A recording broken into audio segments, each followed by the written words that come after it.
Good morning, everybody. Welcome to the Los Altos Community Coalition. We've got a great program for you today. Just a few quick reminders of the agenda and our meeting norms. Los Altos Community Coalition's mission is as follows: through education and conversation about future trends, policy proposals, and best practices, the Los Altos Community Coalition promotes good city planning, good government, and civil discourse in our community. Please support Los Altos Community Coalition by going to our YouTube channel, which has just been posted in chat, and clicking on the subscribe button to subscribe to our channel. Please stay muted during the program and when you're not speaking. After the program, we'll open it up for questions. Please limit yourself to one question until everybody else has gotten a chance to ask their question, and please do not give a commentary or a speech before asking your question. We're going to start with self-intros and then move on to the program. For the self-intros, please take no more than 10 seconds to introduce yourself. I'll start with Joe. Good morning, Joe Beninato. I'm on the Community Coalition Steering Committee. I'm also a planning commissioner, but not here in that capacity today. Great. Marie? Good morning, everyone. Marie Young, also a member of the Steering Committee for Los Altos Community Coalition. Mike Abrams. Oh, excuse me, Marie. Mike Sorry. Abrams. Mike Abrams, community volunteer, Rotary and Kiwanis member. Thank you. Adele?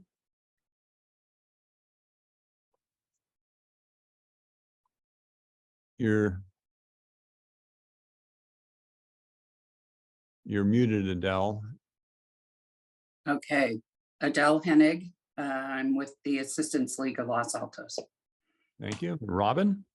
Good morning, Robin Abrams, community volunteer. Mary?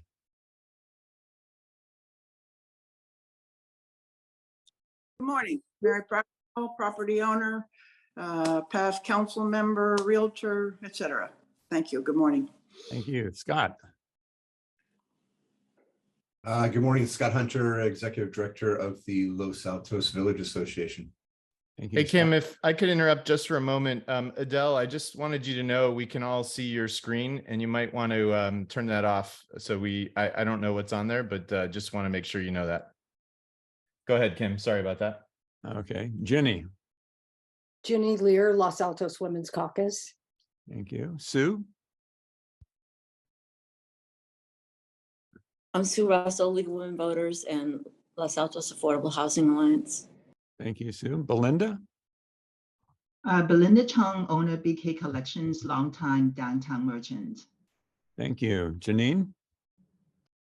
Good morning. I'm a park commissioner, but not here in that capacity. Member of Los Altos for Racial Equity, the League of Women Voters, the Affordable Housing Alliance, and Rotary. Thank you. Thank you. Shannon?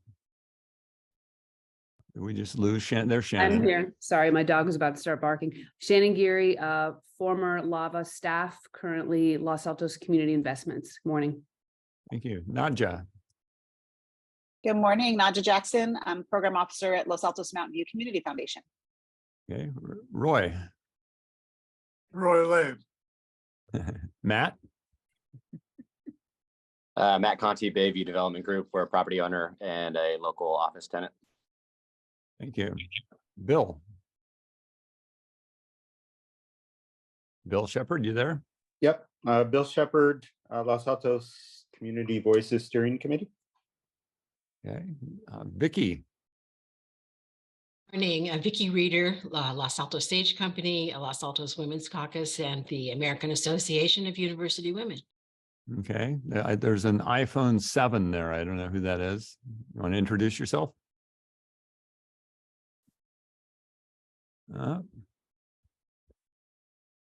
Move on to Robert. Good morning, Robert Heinman, Los Altos Community Investments. Thank you. Jonathan Weinberg. Good morning, Jonathan Weinberg, Vice Mayor of Los Altos, but not here in an official capacity. Thank you. Bruce. Bruce Barton. Bruce Barton, town crier. Thank you. Abby. Local realtor and owner of Ashante Hotel downtown. Okay. And iPhone Jen.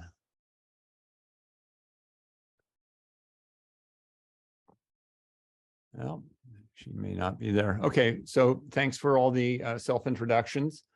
Kim, Yes. let's do David Rock. I thought David did it, didn't David? No, Oh, David. You're muted, David. I said it just like the wallpaper. You just went right by me. David Rock, prior co-chair, longtime steering committee member of the LACC, and always representing Los Altos Hills Little League. Thanks, David. This is like trying to introduce Hollywood squares with about 30 pixels. So our program today is entitled Los Altos Downtown Vision Plan Update with Anthony Carnesecca and Nick Zornes. I'll start by introducing our guest today. Anthony is Assistant to the City Manager, Economic Development Administrator, has worked in local government for over 9 years at the City of San Jose, the City of Santa Clara, and currently at the City of Los Altos.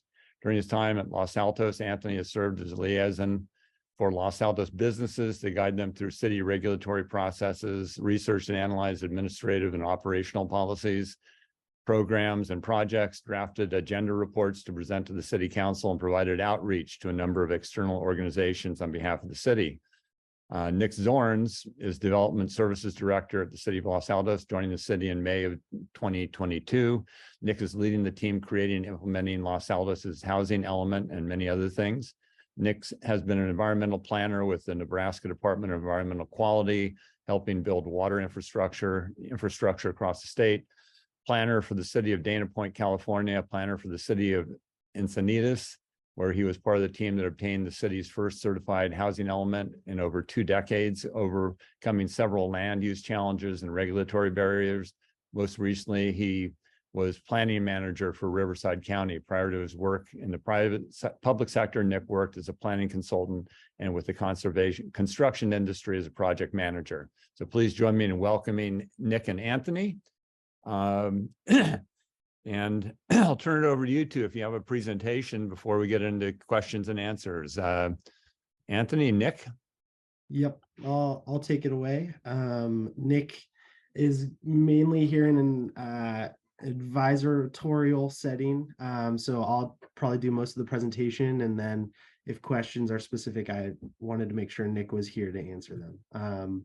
I will say I'm Anthony Carnesecca, assistant to the city manager. Unlike everybody else on this call, I am here in an official capacity. So please feel free to ask me any questions. I'll be happy to answer them. And I'll be going through, if you can see my PowerPoint slides, I'm going to be going through what I've presented to City Council with some of the edits that we heard from the study session. So this is an edited document that's been updated based upon feedback from the study session. On Valentine's Day, so February 14th, city staff presented to City Council this presentation outlining really where we are for a number of things, the largest of which was our downtown. So the goal of the discussion was to provide direction towards achieving a safe, clean, and attractive downtown for residents, business, and visitors through specific projects and elements of the downtown vision plan. So staff's goal was to take the elements of the downtown vision plan and bring them forward in a phased approach, kind of an idea of where we were heading in order to provide a positive experience for our visitors and our residents in downtown.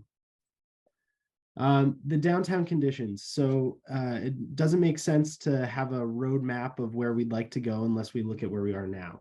I think downtown has a lot of benefits. In the past couple of years, we've had a number of new businesses open. You can see on the left, the agency opened up, as well as on the right, State Street Market.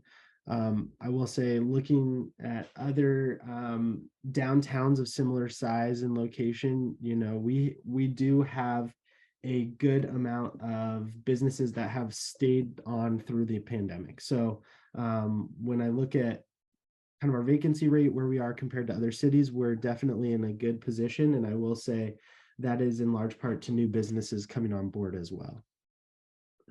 There are some not so great things in downtown that I'm going to go through in the presentation. The biggest of which is our sidewalks. So sidewalk cleanliness, you can see on the left that there's a trail of what was residue from a garbage bag all the way from the garbage bin all the way around the corner. And then on the right, you can see on the parking plaza itself, the asphalt is starting to corrode and the sidewalk is pretty dirty for residents, businesses, and anyone else who's walking along to see. But we do have a number of positives. I'm going to go through kind of the positives with the negatives as I go through the current conditions. We do have a number of beautiful parklets that have been installed through the pandemic. In late 2019, city staff presented a pilot parklet program. And then in March of 2020, the pandemic happened, right as some restaurants were interested in building parklets.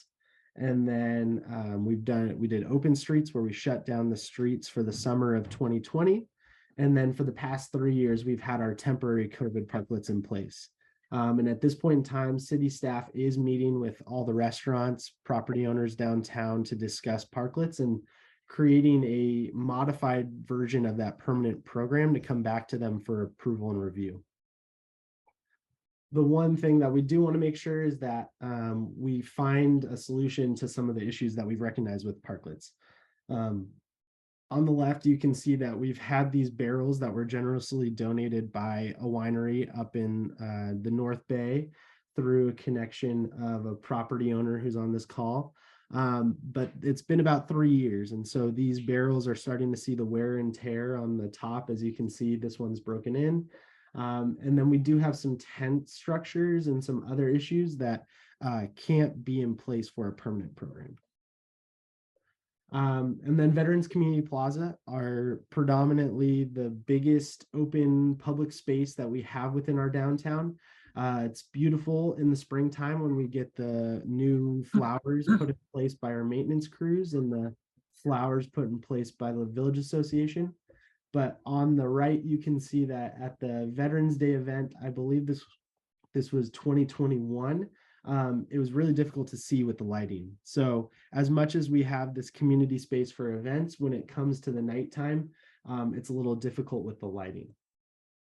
And so this gets to where we are across our downtown for some of the lighting situation. You can see in the picture on the left, this is, I apologize if you can hear lots of running around behind me.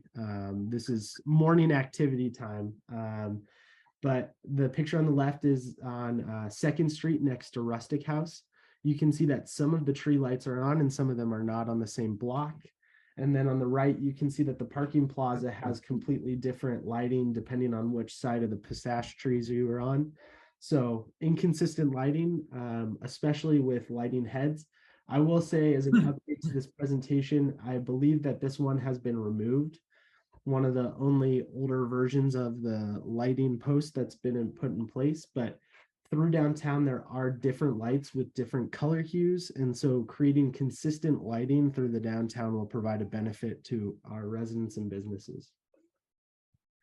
And then parking. I think that this slide, this picture you can see is at 2nd Street. So this is the alleyway behind the pharmacy right there and Rustic House. Both sections of this alleyway come together to meet. So 2 sections of traffic actually meet at 2nd Street. So there's no through traffic avenue for the vehicles coming through. This alleyway continues all the way from the San Antonio Road all the way to 2nd Street going west. And then at 1st Street, it starts coming east where they meet together. There's not a whole lot of consistency, continuity, or really a comprehensive parking plan for our downtown. We do have limited fire access. And the big thing that I think a lot of people on this call recognize is that we only have 2 EV charging stations in our downtown. And we do have a significant amount of the population that has electric vehicles and lots of people coming to town that would like to find some place to charge. On the left here, you can see that this is a parking plaza where the lines are a little hard to distinguish as far as where the parking is. And this is at lunchtime on a Thursday. So the entire parking plaza was actually full except for these 3 spots. These 3 spots were left open, I think largely because they're near a dumpster. That's my thinking. So moving forward, trying to find a solution for a lot of our trash enclosures to create a standardization around that. And then the picture on the right, you can see this Nissan Leaf. The parking stall, if you'd like to exit it, you actually have to reverse onto the sidewalk. So trying to find solutions to make our downtown as safe as possible to not allow vehicles to basically reverse onto a sidewalk to get out of a parking stall. The completed objectives. So this program, or the downtown vision plan, was adopted in August of 2018. I want to make sure I got that right. It was, so far there have been a number of things that have been done. So modifying the allowed uses in the downtown core. This includes allowing personal service on Main and State Street, and then allowing office facing the backsides of the plazas. So spaces that are a little too large for retail or personal service could be cut in half. So the back half is office and the front is still contiguous retail for the Main and State Street. We have implemented the temporary parklet program, and there is an approved permanent program that is currently being modified, and then allocating funding for the downtown theater feasibility study. So the proposed approach, I think where we're at from everything I've shown is that there are a number of immediate infrastructure needs that need to be addressed in downtown. And then we did receive policy direction on these concurrent long-term projects that we can work on while we focus on the infrastructure needs. So this is kind of where you see the breakdown of, we're going to focus on phase 1, and then as phase 1 starts to end, we'll transition into phase 2 and into phase 3. All the while across the bottom, we can focus on these long-term projects that will require more time and effort from a city staff perspective. So City Council provided great direction that allowed us to identify what should go into each phased bucket, and then how we can move forward with implementation. So recommended phase 1, there's 2 slides here for phase 1. Implement the permanent parklet program. Like I said, we're currently working with restaurants, property owners, retailers on how we can find a successful permanent parklet program moving forward. Exploring public Wi-Fi. That is something that if you've been downtown and tried to get cellular service, it is challenging. So trying to find a way that we can find a solution for people trying to use cell phones in our downtown area. Standardizing the trash receptacle enclosures. So at this point in time, trying to find a way that we can uniformly hide all of our trash cans within downtown as we look to do improvements to our parking. When we do the improvements to our parking, if we have this standardization, then we'll be able to use that to have the design for what we'd like to see installed as we do that project. Address vector control issues in partnership with the county. This is currently being done. So we are working with the county, and they are managing those issues at this time. We are exploring the increased amount of EV charging stalls. We do have 2 amazing sustainability coordinators at the city, and they are looking into ways that we can find funding, grant opportunities that we could increase the amount of EV charging within our district. We are going to explore the installation of bicycle parking. One thing we did hear from a number of our council members is that they were interested in bicycle parking for downtown to increase the multimodality of people visiting our downtown. The big thing that they did mention was with electric bikes, trying to find a way that we can have bicycle parking that feels safe for people who are riding expensive electric bicycles into our downtown. Improve and increase lighting in our downtown core and short-term pothole improvement plan. Those 2 are pretty straightforward. The one thing we heard from City Council was that they wanted us to focus on these public safety initiatives first. So bringing this into the phase 1, so that way we can focus on lighting and safe streets for everybody moving forward. And then the last one from phase 1 is to develop a comprehensive downtown parking plan. that is an item called out within the housing element. So this will be done. I believe the target date is by the end of this year that we get the ball rolling on that. So that item will be in phase 1, and we will start looking at the comprehensive downtown parking. Recommended phase 2 is looking at our First Street streetscape plan. So if you're coming up Main Street to First Street and you think of the left where you turn at the post, or the right where you turn at Citrella, if you make the left going down the post, this First Street streetscape plan looks to create a common aesthetic streetscape design for that section of First Street. So as developments come in, we have one common look and one standard for sidewalk beautification and everything along First Street there. And then improve the electrical service in the downtown core. I know that there's a number of people on this call that I've talked to directly about this, but obviously this is something that we'd like to address to be able to have good electrical service within our downtown, especially for the tree lights.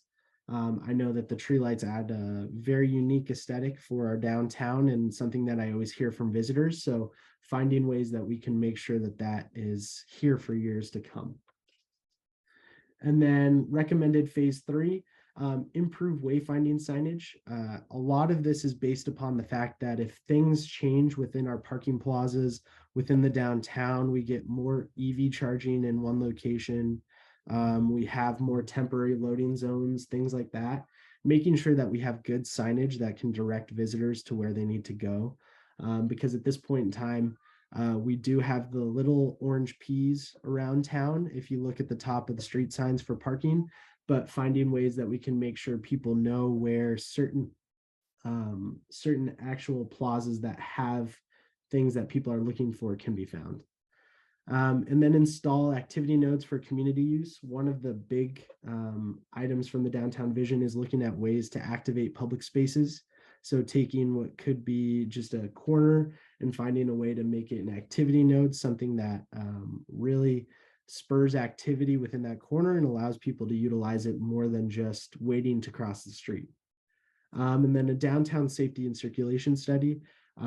I believe that this is really going to be integral to identifying the circulation of vehicular, bicycle, pedestrian traffic within our downtown, and identifying what would make the most sense moving forward in a long-term plan for our downtown.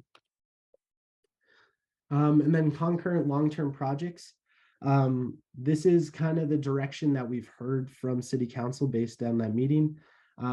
They don't want us to focus on too many projects and get kind of overwhelmed with that. They'd like us to focus on a couple strategic long-term projects.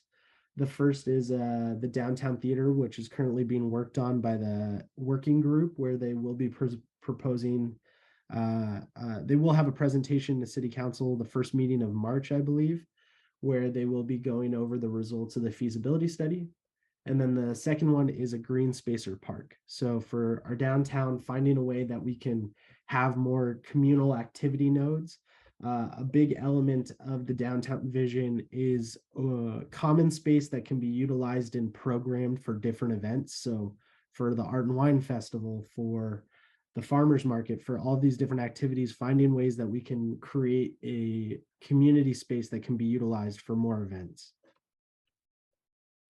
And so these were the policy questions for City Council. And they're not really related anymore because I have updated all of these slides with the feedback that we received from City Council. And with that, I'm happy to answer any questions that people have. I can stop sharing my screen so we can see everything.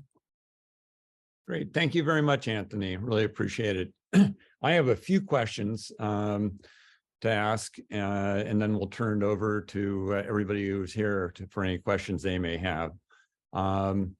First, I watched the February 14th City Council study session, and there they referenced the City Council priority number 9, business communities, and asked the City Council to provide direction on the organized action items from the downtown vision plan.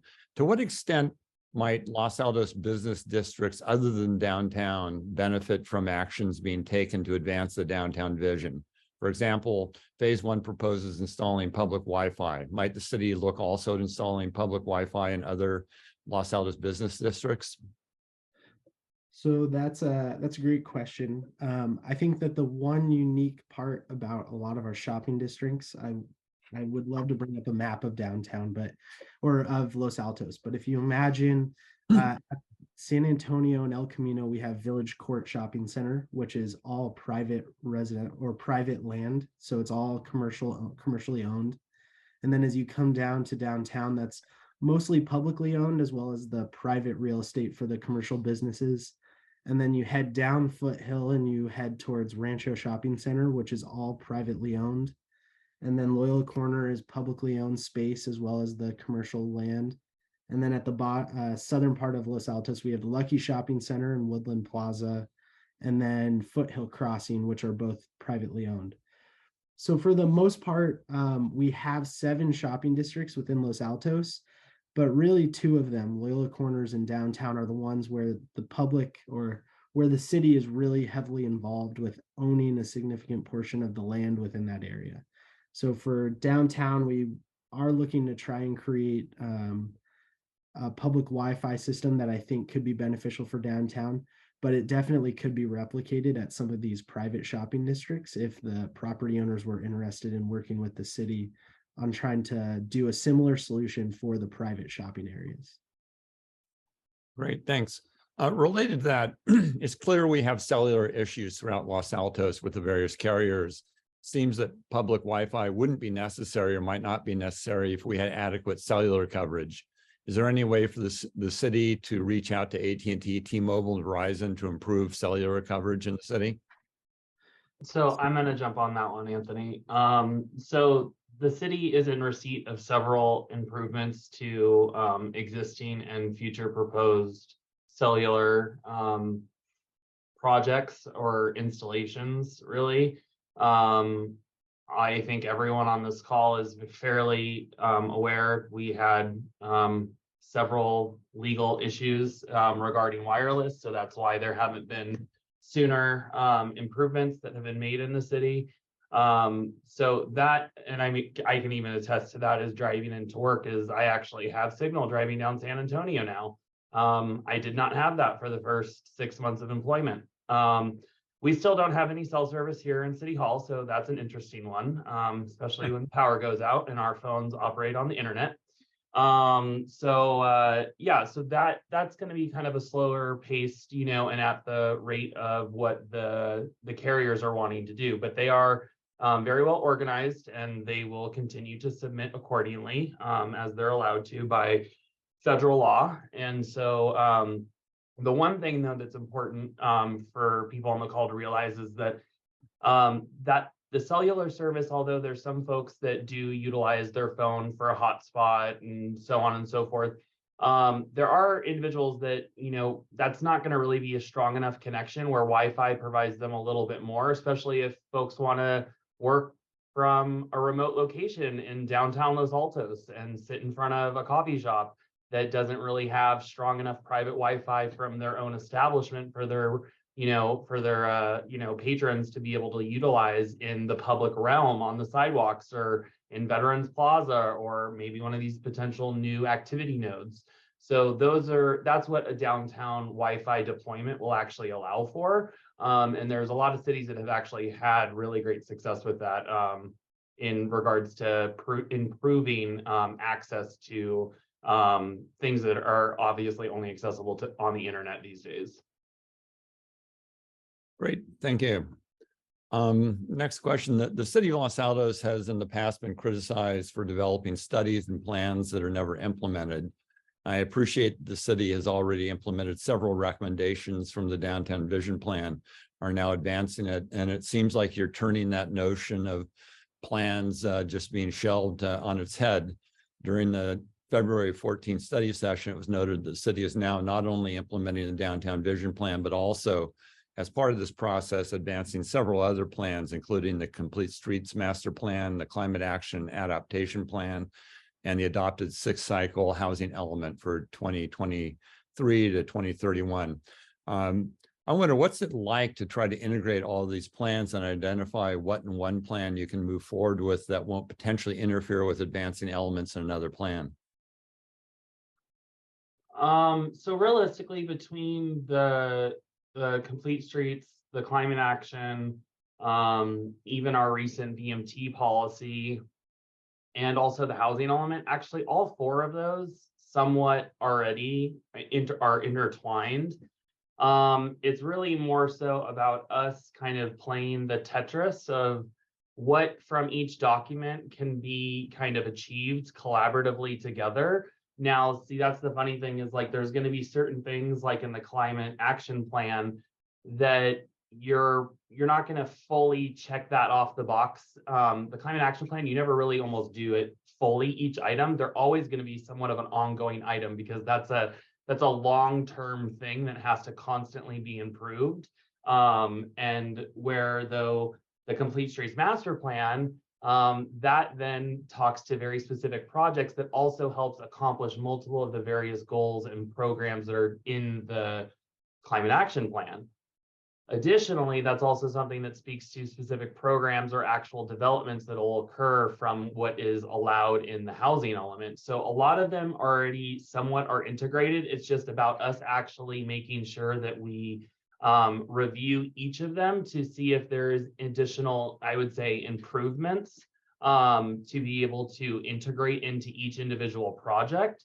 And really that ends up just falling on the level of review that's being conducted when we do individual development applications, whether or not it's private development or whether or not it's city initiated items as well.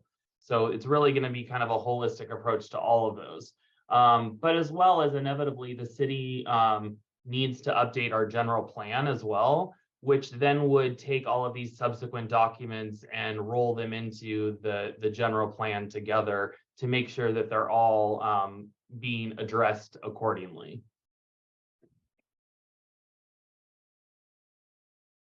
Thank you, Nick.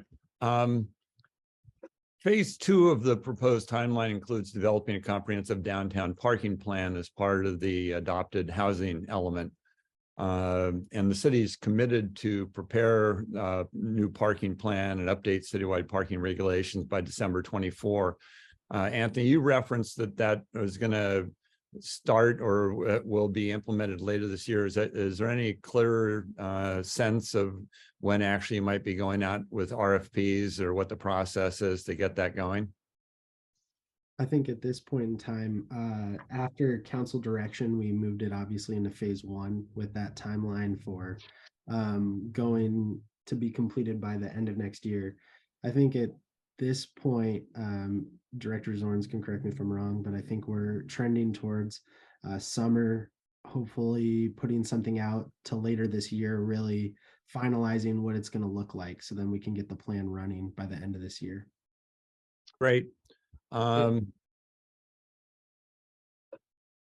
Final question. I was part of the ad hoc citywide parking committee that several years ago developed parking management proposals for the city, including some of what might be considered low-hanging fruit, such as moving parking from the east side to the west side of 2nd Street between State and Edith to produce more parking spaces, and removing the delivery parking space on that alley between 2nd and 3rd Street next to the 240 3rd Street building. Are there things the city can look at implementing, such as the low-hanging fruit, before waiting for the parking study to be done, or does that need to wait? So this is something that I kind of answered to the city council, not at the study session, but last week on the 14th. And it's something that, yes, the city, we can definitely look at. Obviously, that's something that goes in between development services and the public works department, about making stall improvements or modifications rather, as well as even orientation of stalls. So it is something that we can look at. However, we do need to look at it a little bit more holistically. There have been modifications over the years to parking plazas, for example. Those have resulted in now having various substandard stalls in regards to its size and dimensionality, as well as the overall aisles. As I think we all know, on a busy night, which is great for downtown. I love seeing that. There's some of the various aisles that you don't want to get trapped on because you're kind of, leaning out each side of your window to make sure you're not going to tap someone. So we need to make sure, even when it's something that looks fairly simple in nature, that there's the overall geometry of the roadways for us to be able to make sure that we don't have any unforeseen circumstances. As well as that, yes, that's a quick low-hanging fruit. But again, that's a Band-Aid. And I would say our efforts need to be focused on not the Band-Aids anymore. As I'm very well aware is, we have started doing downtown parking studies all the way back to 1987. So that's the last kind of big one that was at least published that I can get my hands on and ascertain what we started thinking about even all the way back then, well over 30 years ago. So this has obviously been a long-term effort and desire of the community. And I've read that study, and then I read the update that was done in 2013, and then the additional studies that were done in between the two. We've spent hundreds of thousands of dollars as a city on plans, which is actually a great thing because realistically, the parking kind of management plan and update, we have well-documented history of how it's actually been over the years. So we're going to be able to see, has there been substantive changes in big blocks of, a decade or two? And really what has been the impact and what's the correlation between the impact or the change? And so we have a lot of great data that's good, and it'll actually help make it a little bit more expeditious on what the actual management and actually recommendations inevitably need to be. But eventually then it's going to come down to, we take the recommendations and we actually accept them. And going back to what we previously said, we don't just shelf them. These clearly have been shelved over the years as a result of, lack of desire to move forward with some of those improvements. So the parking thing, I think, is definitely something that the low-hanging fruit can, yes, get addressed, but it does need further research than just, oh yeah, let's do that and let's do that, because there are some unforeseen consequences of reorientation of what you would think are low-hanging fruit. Great. Great, thank you, Nick. Good answer.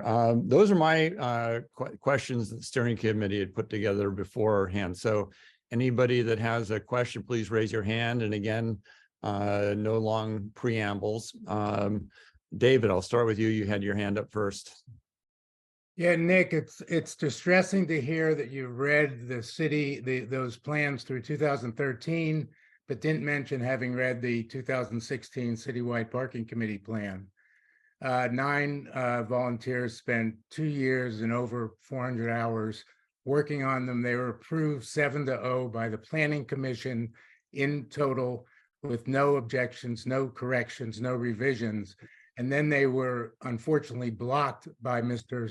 Packard and Cassis with a phony Brown Act violation, which ended up proving 100% baseless. So I would urge you to, I want to know how we could possibly, speaking of things that have been shelved, it was widely reviewed, widely publicly accepted and applauded by members of the community, as well as a 7-0 vote of the Planning Commission. How can we get that in front of you so you could take a read? The low-hanging fruit Kim's referring to has nothing to do with the parking stalls. It has everything to do with the on-curb, with the street parking curb, the way the street on-street curb space is laid out. You could immediately get 20 spaces if that was corrected. It doesn't have any safety implications. That's just an example of the low-hanging fruit. So I would just would like to see if you've read that report and if you just happened to neglect to mention that. I have not seen the 2016 report. Obviously, I want to read all of them before I hire a consultant and we spend more money on work products that cost the city money. Because that's something that needs to be done. But no, I have not seen the 2016. And Okay. a corollary to that, we'd be glad to present it to you. There's still members of that committee. All 9 of them are still in town and would love to take the time. If you have any questions, we could present you the final version. It's locked up somewhere in City Hall. But it corrects a number of the mistakes that were made in the plans the city did pay for, including incorrect data that was given to the city by city staff members who have since been fired. So there's a lot of flaws in what you've already read because incorrect data was given to them by the city. And it's like the elephant in the room, and we should get it out there. David, if I can Director Zornes and I will review it. I think I have a copy that Kim Cranston had sent me at one point in time, so I can make sure he has a copy. Great. Yeah, and regardless, the one thing though that's important is there's obviously the last 3 years of the world that has changed how our parking is downtown. Right now, we have parking that's taken up by parklets, which is not a bad thing. And we're not going to go down that rabbit hole during this conversation or this Zoom, but that also has to be a part of an update to the study, is if we were to continue to allow for those, even in temporary capacities, that it does take away. And so there's orientation, there's flow, there's other things that an updated study does have to reconcile, as well as it does need to reconcile future build out, which yes, has always been a pie in the sky dream of downtown, but really it's coming to fruition now. We see what happens on First Street. The housing element is opening even more. So there's certain things that will need to be addressed in an updated study as well. Great. Thank you, Nick. Thank you, David. Shannon, you have your hand up? Yes. Thank you, Anthony, for your presentation. I have a question. You have improve lighting in phase 1 and improve electrical service in phase 2. I'm trying to understand why the lighting would come before the, I assume, more infrastructure level improvements and what the relationship is between those two. It's a great question. I think what city staff sees is that the immediate need is for improving the lighting. So figuring out the way that we can do that. And then in phase 2, kind of looking at the electrical system as a whole. So trying to find a way that we could potentially look at lighting solutions that won't cause more pressure on the electrical grid and get that lighting in place before looking at fixing the grid as a whole. So they are kind of in tandem, but I think the more pressing need is really to figure out our lighting solution and make sure that it's well lit downtown, because if you've been downtown in October on Main or State at some of those crosswalks, it's not as well lit as we would like, especially for the pedestrian safety. Thank you, Anthony. Sue, you have your hand up? Yeah, I was curious why development of a downtown parking plaza for affordable housing doesn't show up on the concurrent long-term projects. I think that as far as the housing element goes with the affordable housing projects, that would be obviously done with the housing element. So this is more focused on items from the downtown vision that were pulled out. It's not to say that they are not being done, but I think that this is more focused on the downtown vision document as opposed to the housing element, which calls out, I think, the specific plazas for development. Well, so did the downtown vision.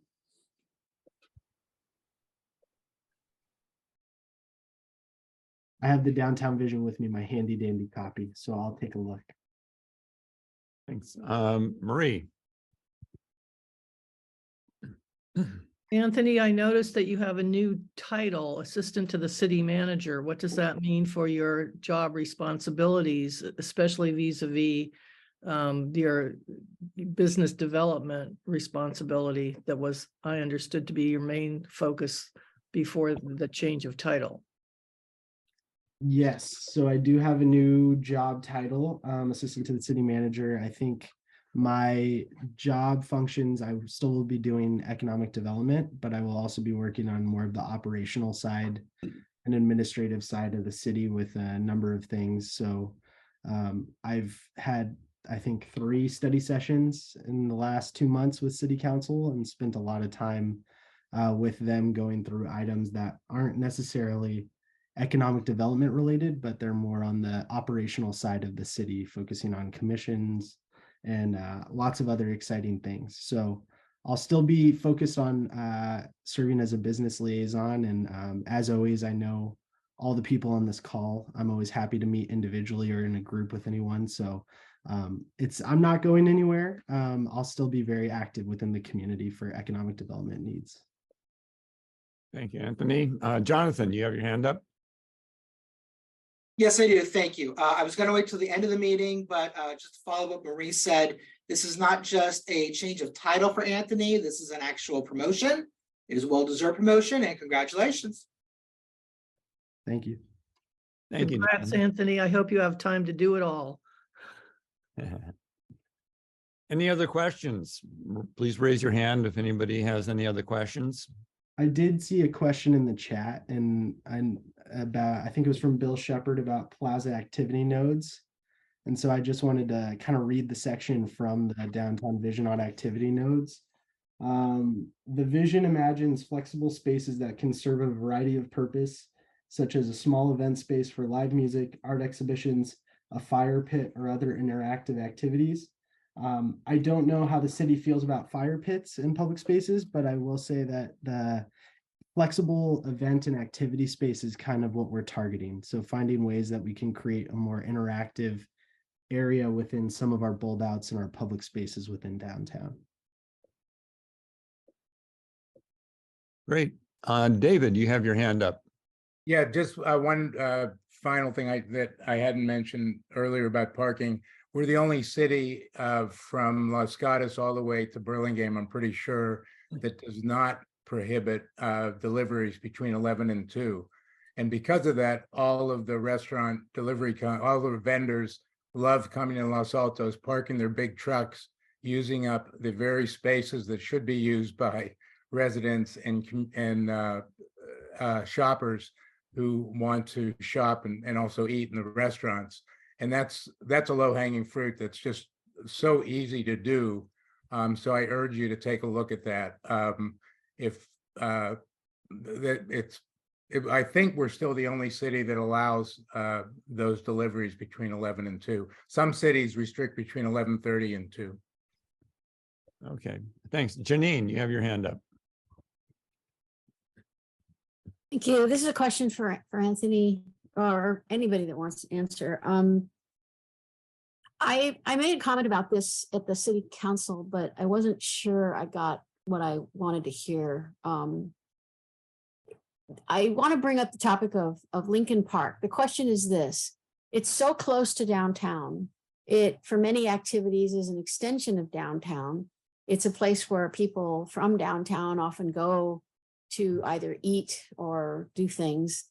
I recognize it's filled with lots of concerns, maybe from local neighbors, but I wondered why Lincoln Park is not included in the downtown vision plan, because it lacks many services that parks typically need in terms of, available water, electricity, cell coverage, etc. Thank you. So the short answer is I'm not too sure why Lincoln Park wasn't included in the downtown vision plan. I came on board June of 2018. So I remember one of my first city council meetings that I went to was when they actually adopted the downtown vision plan. I will say that the city can look at its parks holistically. I think our Parks and Recreation team is happy to look at ways that we can evaluate Lincoln Park to make sure that it's a viable downtown resource and asset that can be utilized by the community. Great, thank you. Any other questions? Anybody put a question in chat that they want to raise here? Please do so. It's a little hard to track what's been asked in chat and what's been asked here. Sue, do you want to go next? And then I can't tell if Janine has her hand up still, so. let And Sue go first. Ginny had a question in chat, but she appears to have left the meeting, but go ahead, Sue. Well, speaking of other parks, I always think about that park at the corner of Edith and San Antonio, and I never ever have seen anyone there. Is there some way of doing something about that park so that it's more utilized? I think I'm trying to think of a way to answer this because I'm not a parks expert, but I think that what we can do is look at the adjacent park spaces to downtown as a whole and find ways that we can better activate those spaces. I do know that when I first started with the city, I used to eat lunch over there by the sculpture. So I know that park very well. I think one of the things that we want to do with the concurrent long-term projects is really look at the green space and park within downtown. So finding a way that we can bring some of that community energy and space of a park into our downtown core to try and activate more space. So then people will spend more time within the specific downtown triangle. Because as you guys are mentioning, if someone wants to go to a park, they do need to go across Foothill or across Edith or across San Antonio. But why not have more activated green and park space within downtown? If I might speak to that, Kim? Okay, go ahead, Liz. Thank you. My recollection is when they built Park Regent, one of the conditions was that park could not be used for activities. The residents of Park Regent didn't want to have the noise. So maybe somebody else on this chat has a better answer, but that's probably still in their CCNRs. And I will check on that, Liz. That's a good call out. Okay. Very good. Any other questions? Doesn't look like it. So Anthony, any closing thoughts or remarks? A couple things. I think the first thing is that this is a living project. I think as we go through the process, I do have a number of items within phase one that we're going to be working on. So please be patient as I work through what the breakdown, the prioritization of things. A lot of these items will be coming back to City Council as individual items. So you're going to see some of these items come up at future council meetings, obviously through the end of this year. I will say, and I always say this and I really mean it, I'm always available to meet. If you don't feel comfortable asking questions in this meeting, if you don't feel comfortable giving me a call, you can stop by City Hall. I'm there Monday through Thursday. I'm always happy to individually talk to anyone because I think that the more I can talk about what the city's doing or trying to do, I think it's for the best for everyone. So I'm always available if you need me. And I will speak for Director Zornes that he's always available as well. He is not hesitant to meet with any community group, as anyone who is involved with the housing element knows. And the city is just really excited to get the ball moving on this downtown vision and a number of these big projects that we've got to get moving forward. Great. Thank you, Anthony. Nick, do you have any closing thoughts or remarks? No, not really. Anthony hit it nail on the head as I'm available at any time to discuss, anything development related that's going to be our existing development and also, forthcoming new plans and new private development, all that fun stuff that we're going to see in downtown for the next several years. So it's an exciting time, and obviously there's going to be a lot of change and growth and development, but I'm here to talk through it or, bounce ideas about things and kind of hopefully refine and define the process as best as we can so that it ends up being the best outcome for everyone in Los Altos. Great. Hey, Well, Kim, I'm sorry, it's Abby. I Yeah. couldn't find a place to put my hand up, and since you can't see me with all the activity at the hotel behind me, is there any effort being made to look at the access into downtown, the horrible situation we have of Edith, San Antonio, and Main Street meeting? We have so many people that turn down the wrong side of the street. We have pedestrians that are confused. We don't know whether to turn left or not because of signage. Is there any piece of that that's going to be looked at for the downtown vision? Yes. So the short answer is yes. It's in our downtown safety and circulation study. So finding ways that we can make sure that vehicular, pedestrian, bicycle safety is addressed, especially at that intersection, because all city staff take that intersection pretty much every day when we go over to lunch if we go downtown. So we know firsthand what that's like on that intersection. Great. Thank you, Abby. Thank you, Anthony. Anthony and Nick, thank you so much for the great conversation today. And thank you and everybody else who's involved in helping to move Los Altos forward in a very positive direction. Really appreciate it. I have a few closing remarks. We try to end this at 9:30, and I think we'll be on time today.